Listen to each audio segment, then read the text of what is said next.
What's the problem? He's an asshole to everybody, right? Talks down to new employees. Nobody wants to work with him. And you've already lost a good employee, mostly because of him. Would you fire him? Oh my gosh, this one is so hard. The answer is yes, you need to. Like you need to. But it's really, I mean, I get it as a business owner, like I get the struggle of firing a high performer, but you are causing like your growth to stagnate. Let's talk about something that makes almost every business owner uncomfortable. You know it's part of the business, you know eventually you're probably going to have to do it, but nobody really tells you how to do it. Oh, I know where this is going. Firing someone. And look, we're going to be real. There's nothing easy about looking at someone and telling them they no longer have a job. Even when you know it's the right decision, you're like, how do you know when you actually reach that point? How many chances are you giving someone? Do you write them up first? Are there situations where you can just say, hey, we're done, don't come back? And then there's the part that everyone dreads, having to look them in the face and have that conversation. Are you having it face to face? Are you doing it virtually? Can you ever do it over a text message? Should someone else be in the room with you? And what do you say without turning a 5 minute conversation into 45 minutes of awkwardness? Because I've been there.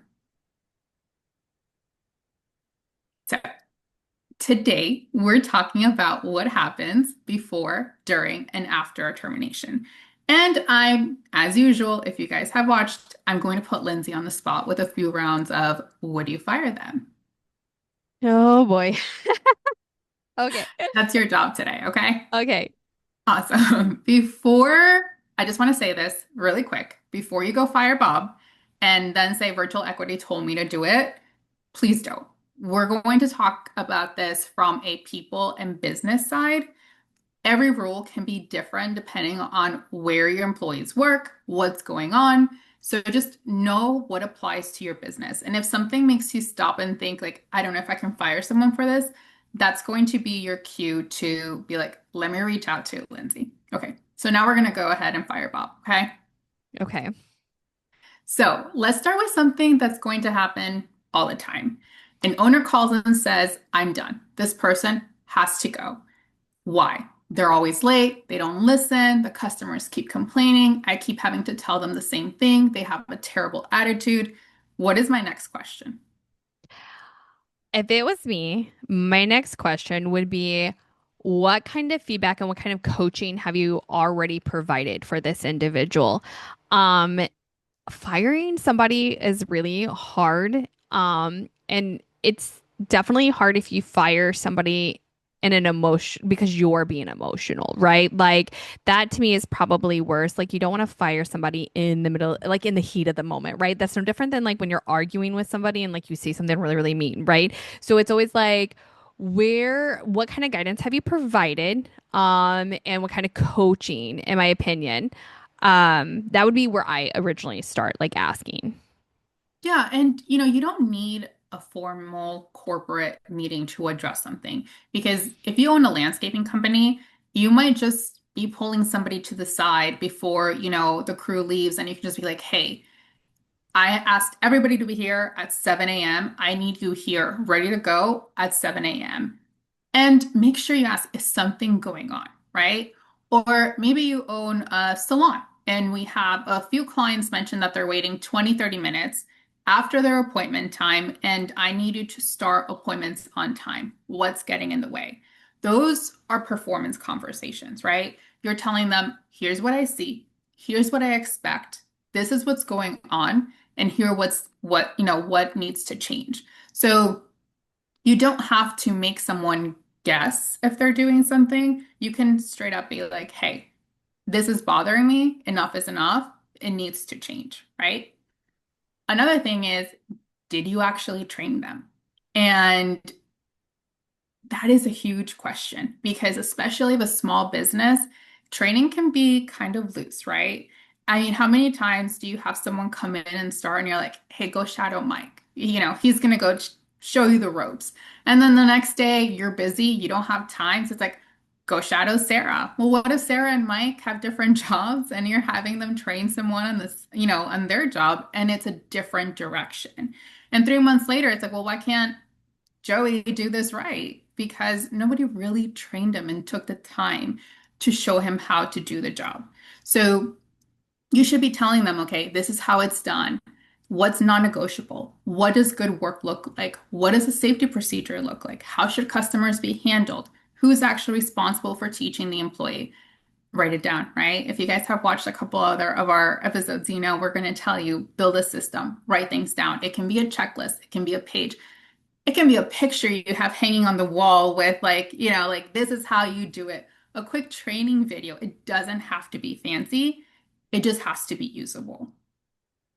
Thoughts? Yeah, I totally agree with that because, and that's why I said you typically want to ask, like, have you addressed this concern, right? Because without having the conversation, like, hey, this is the expectation, and you're not meeting that expectation, but you want to come from a place of understanding if it's your first time, right? Like, because people don't know what they don't know. And unless you were directly controlling what was happening, you're not always aware.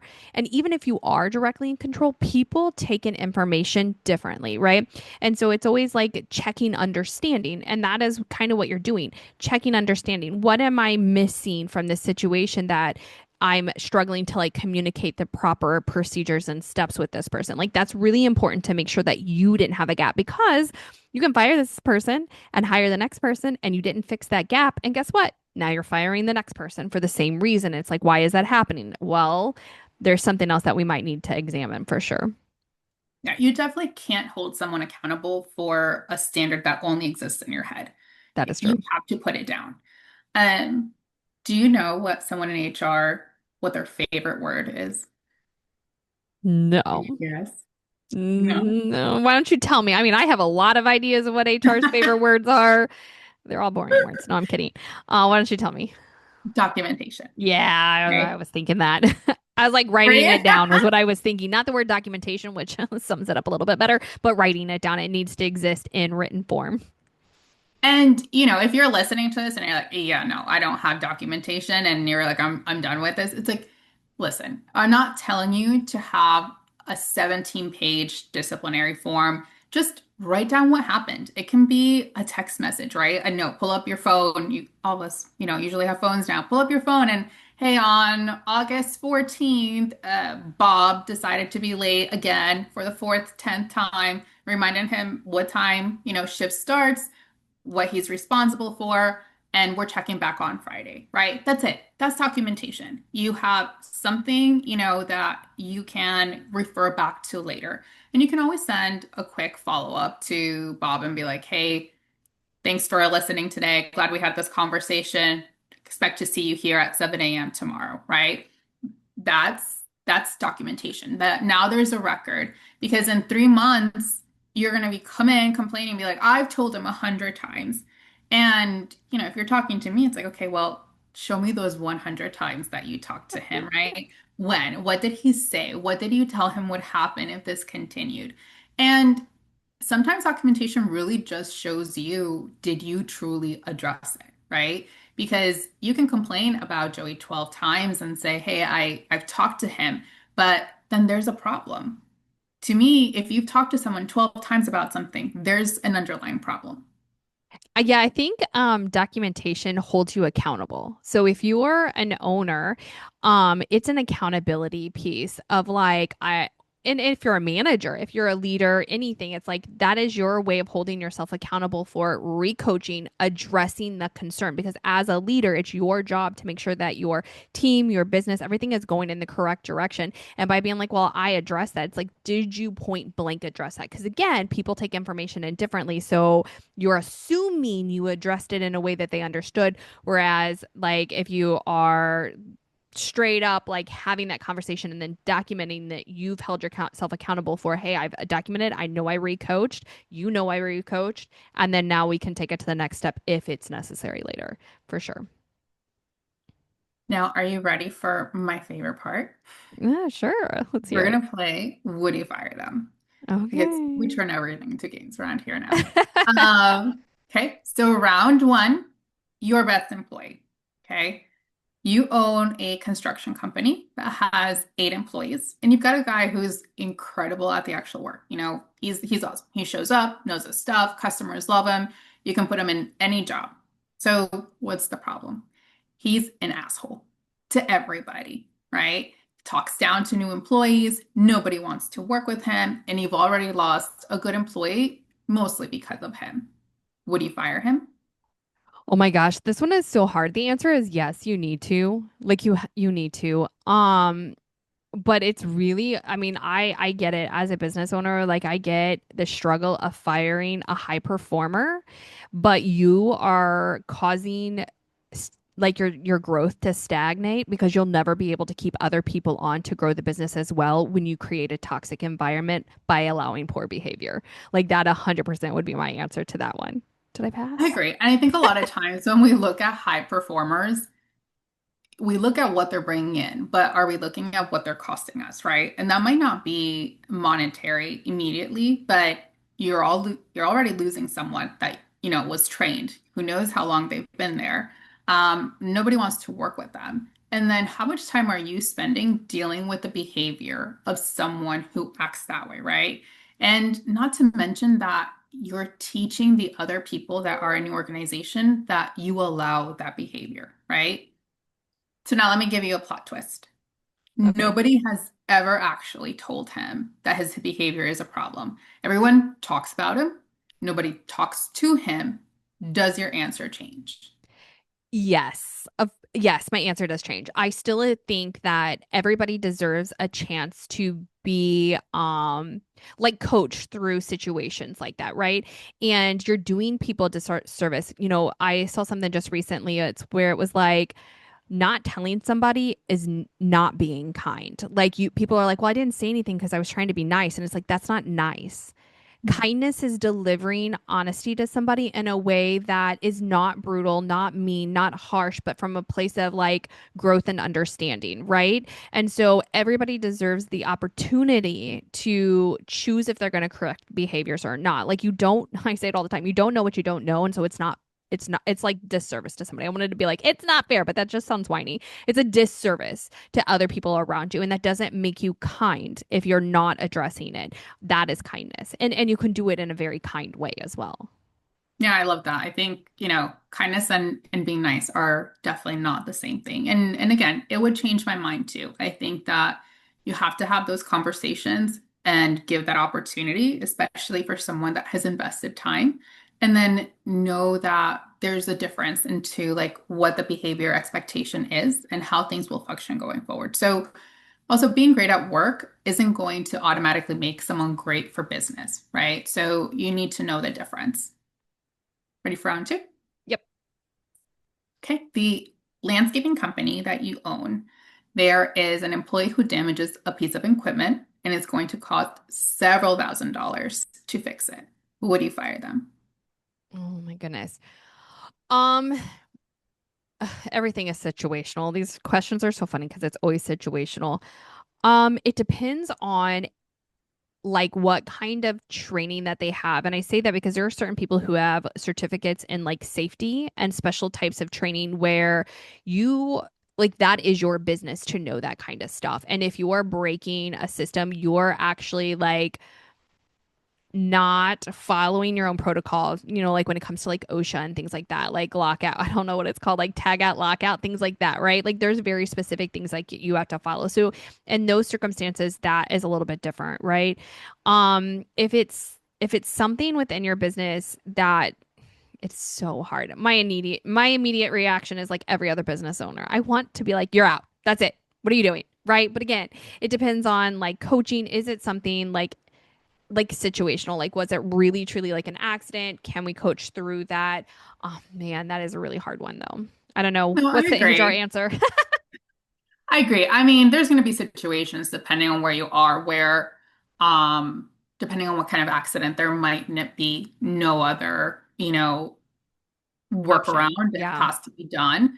But I think if you are the owner, you own the business. I think those think the bigger an organization is, the more red tape there is to a lot of situations. So there's a lot more of a structured answer. But when, you're creating that rule book, that it's kind of on you, right? So I think it's, were they trained? Were they supposed to be using it? If you were just using a piece of really heavy like machinery because you felt like messing around, I mean, that's different, right? So was it a genuine accident? Were you under the influence? Were you being careless? Did they immediately come tell you? Those are definitely things that matter. Okay. Yeah, I And agree. I think it brings us to another question is, does everyone get another chance? And I just want to make it clear that I don't want someone leaving here today and being like, well, Nicole says I have to give everybody 3 warnings because that's not what I'm saying. Sometimes things just happen that are serious enough that another coaching conversation doesn't make sense, right? And I think most of us have seen those things, whether they're not because we were the manager, the owner of the organization, we've seen them in coworkers, we've seen them in colleagues, right? There's certain things that are, I would say, pretty not excusable. So things like theft, violence, anybody threatening somebody, any kind of serious harassment situation, intentionally falsifying information. Those are things that, to me, would say warrant an immediate termination. But it's also going to be like, why do policies matter? This is why they matter I because was you literally have to have thinking them that in my down. head. Yeah. I'm like, that's the Yeah. whole purpose of why you have like a code of conduct or ethics and stuff like that in handbooks. Even if you're just like briefly having like 1 or 2 pages in your handbook being like, this is how I expect my employees to conduct business. Like, that is that is like a standard that you're setting out there and holding people accountable to. Again, accountability, it's always such a big thing. And so having something like that and being the owner, you're holding yourself accountable to ensure that your employees know how to hold themselves accountable to how to conduct business. Yeah, for sure. I say I for think sure it's a lot. important. I'm gonna have to stop saying that. I need to do a phrase. Anyways, go ahead. What? No, I think it's important for people to know what your non-negotiables are, right? I mean, I have kids at home, so my kids know what's going to fly and what's not, right? And pretty much they understand if I cross this line, this is how mom is going to respond. And I think that's the same thing if you're a manager or you're a business owner. If you're a coworker, it's people know you have to define your boundaries I was and, thinking that and have defined your them know. boundaries. Yeah. Yeah. So I think that that's kind of a situation. So, okay, you've made the decision. This person's being terminated. And now comes the part that nobody wants to do, and it's that face-to-face termination, right? If you work together with the person, and it's reasonable and safe, I would generally say have a face-to-face conversation, right? Maybe you're in an office, or maybe you're having a conversation in the back of a salon, or maybe it's a shop. Just, I would say somewhere private is key, right? Private, yet safe. And if you feel like you're more comfortable having someone there with you, I would say having someone there, if it's not like someone equal to you, maybe the next person that would be in charge in the event that you were not there, right? I think the most important thing is that you never want to humiliate somebody by firing them in front of coworkers. You don't want to create a hostile environment yourself. And then that brings up the question, should someone be there? I think that it is appropriate for someone to be there, because that's not only protecting that employee, it's protecting you, it's protecting the organization. Because someone can come back and say, hey, Nicole was brutal with me. She said all these things to me. She humiliated me. Having someone there next to you has the opportunity to be like, hey, no, I was there. I witnessed the whole thing. And this is what happened, right? And it's not a he versus them like situation or them versus situation. It's just, it's kind of the protocol that you should establish, right? Um, so also probably not having a firing committee, right? Yeah. If you're going to do it, do it with one person. It's not like, hey, we're going to assemble the Avengers to go get rid of Bob. No, that's not how it is. You want it to make it appropriate. And it's also going to depend on, the level that this person is in. There might be conversations afterwards, and you need to make sure that you're prepared for that. Um, if they're remote, a video call is maybe the only thing that you're going to have, right? And I think it's important to give the same respect to somebody that you would give them in person. Again, sometimes terminations, you may not have a lot of information if you haven't been tracking. Sometimes there's one event that you're just like, we can't move past this event. And typically that employee is going to know what happened and what event that was. Um, a lot of times when terminations happen, the most I've seen is if, they have questions like, okay, like, well, is there something I could have done differently? What exactly happened? We talk a lot about benefits. If they have benefits with the organization, this is how, your benefits will work, how your last paycheck will happen. Sometimes people will ask, hey, can you be a reference, right? And so those are different termination situations. Obviously, if Joey is fired up, he's probably not going to ask you for a reference, but there it is. Um, can I fire someone over text? What do you think? I think that firing somebody over a text message is probably not the most appropriate way to handle that situation. I think it's actually like honestly just disrespectful. I really think that if you can't do it over video for whatever reason, at least a phone call. So the person at least deserves to hear it directly from you, Yeah. in my opinion, especially when you're in a smaller business and like you've created relationships, whether bad or good, because you're still the face of your business and the people representing your company is still the face of the business and people will talk. Right? People will talk. And if you do not handle your firing appropriately, it can bring quite a negative light on your organization, which you would not want. I mean, people can read reviews all the time and make decisions about companies based on reviews, even employment reviews, right? Like you'd be surprised what people decide to use reviews for. So I don't find it necessarily appropriate if you can avoid it at all cost. Yeah, I think it's definitely not my default method, right? And also, there's a difference between, sometimes it has to happen and you're not getting in contact with that person. Maybe that person no showed, right? And so there Hmm. was no way to tell them anything. And it was their umpteenth time being late for work. And so, and I think it matters your approach. Even in a text message, you're not going to be like, hey, Bob, don't come to work tomorrow. You're fired. Because that comes off as he's angry. And you never want to have that information just put out there, right? So it really depends. You don't need a speech. You don't need to give a whole speech via text message. Something just like, hey, we made a decision to end your employment effective today. We've talked several times about your attendance issues, and unfortunately, it has not improved. If you haven't talked to that person, they're not answering, that's sufficient. You stop talking there, let them process it. You can explain what comes next. You can be compassionate without making a message confusing to someone. And you definitely don't want to be like, hey, this is so hard for me. I barely slept last night. You're an amazing person. Everyone loves you. But Lindsay really wants to fire you, and she wanted to fire you 3 weeks ago, right? um, you don't want to make the person you're firing comfort you. If your decision is final, you don't want to spend the next 45 minutes debating it. Be respectful, be human, but overall, be clear. That person shouldn't be reading them being like, wait, they love me. You terminate, like, am I fired? Do I have a job? What's happening? Um, and then you fire them. What comes next? What would come next for you? Um, it kind of depends, but usually, it for us, it's remote people, so we're like tracking down and following up and making sure that they have turned in their equipment.